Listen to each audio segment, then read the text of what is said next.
You just brought it up out of nowhere, but He was probably asked. Yeah. First, let me just say this before I get into it. Like, watching him in his press conferences, this is a compliment and a concern. He might just be too nice of a guy. He just comes off like a really nice guy. Colin's been saying that forever.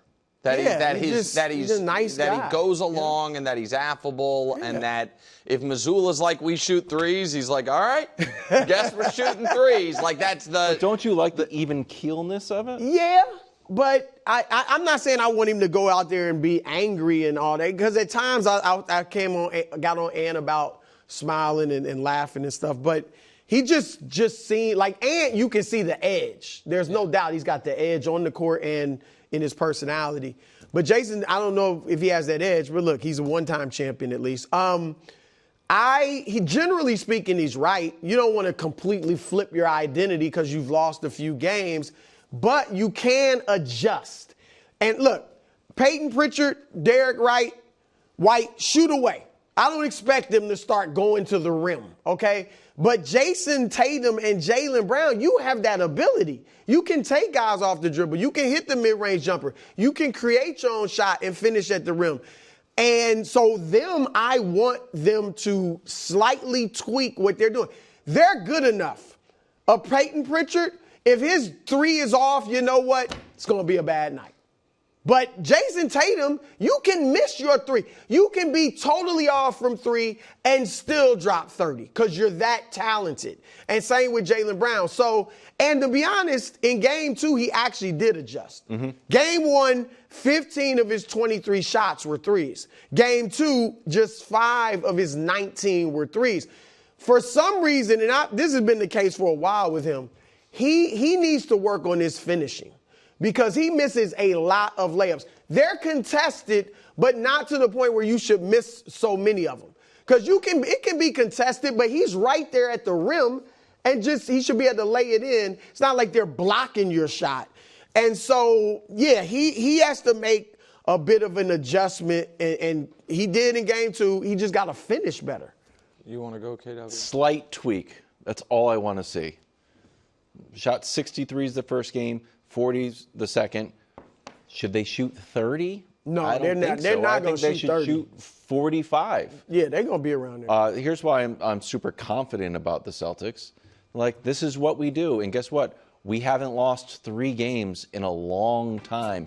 We stick to the script. When's the last time they lost 2 straight, though? They have been. They lost 2 straight this year, but 194 games without losing 3 straight is pretty good. I agree, but I think the concern is not that they can't win game 3, right? What's the concern, that Tatum's going to have a... No, the concern is that the goal isn't to avoid a 3-game losing streak. It's to avoid 4 total losses. So, you know what I mean? Like, I think that... But they better win tonight. Tomorrow. They better certainly. win. Obviously, tomorrow's a must-win. I guess the point I'm making is they could win tomorrow and still be in bad shape.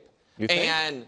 Well, they still wouldn't have home court. They still would be a team that, to me, the Knicks have full confidence in. And I just don't fully buy that as a rationale for a team that's as good as the Celtics are supposed to be. So here's a thought exercise.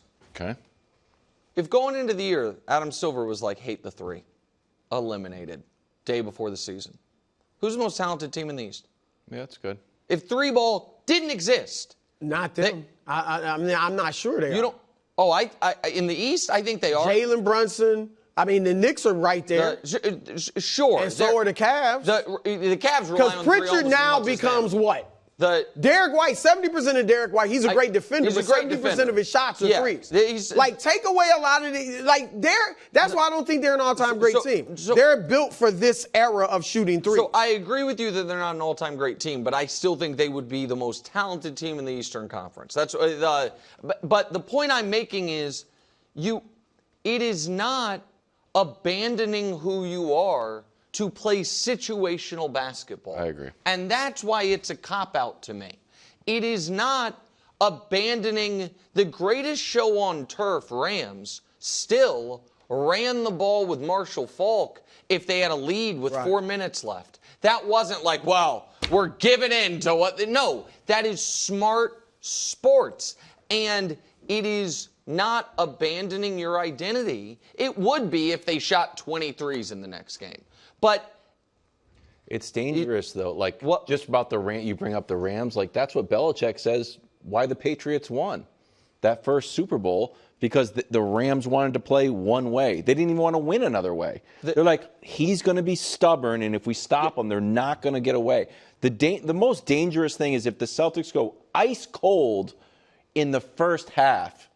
At some point, guys, I don't know if we can shoot ourselves out of this if it's been 10 quarters. Yeah. That's when I would be nervous. Can I say another thing that I think should make them nervous? This is credit Tom Haberstroh. I think we all think Jalen Brunson is creating a real clutch legacy. Tatum, this is 4 seasons, playoffs and regular season. Of the 20 players who have basically get the shots for their teams, he has the second worst field goal percentage. He has the second worst three-point percentage. He has the second worst effective field goal percentage. And so this is the point I was trying to make the other day, and I made it clumsily. Well, I don't want to be. No, go ahead. Dig into it. Is there only 20 guys? There's only about? Yeah. But you're talking about the number one option. Yeah, number one option. Yeah, guys. 19th. He's 19th out of 20. Out of the guys who have taken, there's only 20 guys who have taken. Okay, I know, it just reads like, man, worse. Well, no, that's why it's not a good stat, though. It's not a good, right. There's in so 19th, I would be like, well, 19th. Well, but there's not only great, but 19th. Right, but he wouldn't be, if you removed the qualifier thing, he wouldn't be 19th. Right. He's not 19th best. He's 19th of the you start 20 who have throwing in taken the guys that that many don't get a lot of shots. So if we removed all the qualifiers, he wouldn't be second to last, but he might be 302nd if you'd rather that. So that's, I like 19th. Okay, but so I feel like the Celtics, and they will, one of these 2 games in New York, they'll blow the Knicks out. Yes. They'll blow them out, I think. But I also think they have to blow them out. Because if it's close late, the Knicks are not scared, and Jalen Brunson is not missing. And I don't know, who are we running the play for Boston? They tried to run one for Jaylen Brown. He had the ball literally stolen from him. Then they ran one for Jayson Tatum. When they start playing ISO ball, that's not. Well, the Jaylen Brown one was an inbound. A lot of their. They threw. He stole the inbound from him. And they go ISO a lot. Like, it's just Jayson, even if it's for a 3. You know, they have a guy. It's not like Golden State where that ball is humming and guys are moving around. But the interesting thing is the Celtics were the best clutch team in the league this year. Yeah. And obviously now that hasn't been the case these 2 games.